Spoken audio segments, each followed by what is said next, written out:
Actually இங்கே பார்த்தீங்கன்னா நம்ம இருளர் இன மக்கள் வந்து கும்பிடக்கூடிய சாமி தான் இன்றைக்கி நம்ம பார்க்க போகிறோம். சரி வாங்க, இதுதான் அந்த கோவில். ஓகேங்களா, பார்த்தீங்களா, தெரியுதா? இந்த மலை பக்கத்தில் இருக்கிற சாமி தான் வந்து இங்கே இருக்கிற மக்கள் வந்து தன்னுடைய குலதெய்வமாக வந்து கும்பிட்டுருக்காங்க.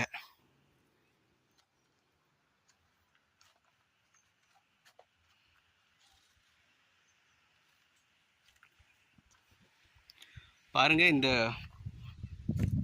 இந்த இடம் பார்த்தீங்கன்னா கட்டாஞ்சி மலைன்னு சொல்லுவாங்க. அந்த மலைக்கு கீழே தான் பார்த்தீங்கன்னா அவங்க குடியிருப்பு இருக்கு. அதுக்கு இந்த பக்கம் ரொம்ப லாங்காக வரணும். இந்த மலையில தான் பார்த்தீங்கன்னா யானைகள் நடமாட்டம் அதிகமாக இருக்கும். ப்ளஸ் இங்கே கொஞ்சம் வரதே கொஞ்சம் சேஃப்டியாக தான் வரணும். ஏன்னா இங்கே சிறுத்தைகளும் வந்து அதிகமாக நடமாடி இருக்கு. இப்போ நாங்கள் வரும்போதே பார்த்தீங்கன்னா இந்த இடத்துல வந்து மான்கள்லாம் வந்து துள்ளி குச்சி ஓடிட்டு இருக்கு. அப்புறம் அதோட சவுண்டு, உள்ளே இருக்க விலங்குகளோட சவுண்டு அதுவே பார்த்தீங்கன்னா உள்ள நிறைய கேட்டுக்கிட்டே இருந்துச்சு. ஸோ இங்கே வர்றதுக்கு ரொம்ப சந்தோஷமாக இருந்துச்சு.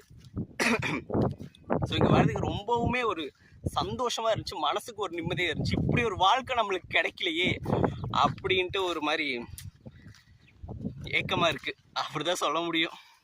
ஏன்னா இந்த லைஃப் ரொம்ப அழகான ஒரு லைஃப். இந்த மலையில் வாழ்கிற லைஃபு, இந்த டிராஃபிக் இல்லாமல், பொல்யூஷன் இல்லாமல், இந்த மாதிரி இயற்கையோட சேர்ந்து வாழுவோம் பார்த்தீங்களா, அதுதாங்க வாழ்க்கையே. அப்படி ஒரு வாழ்க்கை தான் நம்மளுக்கு தேவை.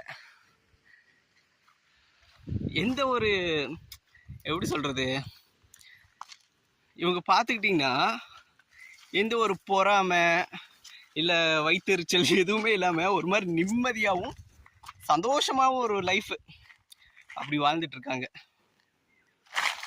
அப்பா, அந்த மாதிரி லைஃப்பை தான் வந்து நம்ம வாழணும். இயற்கையான ஃபுட்டு இவங்க எடுத்துகிட்டு இருக்காங்க. இவங்களாம் பார்த்தீங்கன்னா ஒரு 70, 80, 90, 100 அந்த வயசு வரைக்கும் கூட இவங்க இருக்கலாம். ஆனால் நம்ம சாப்பிட்ற சாப்பாடுலாம் பார்த்தீங்கன்னா ஒரு 60 தாண்டதே ரொம்ப கஷ்டம்தான். அந்த அளவுக்கு தான் நம்ம ஃபுட்டு எடுத்துகிட்டு இருக்கோம். ஓகே, நம்ம வீடியோ அப்படி போகும்போதே கண்டினியூ பண்ணுவோம் வாங்க.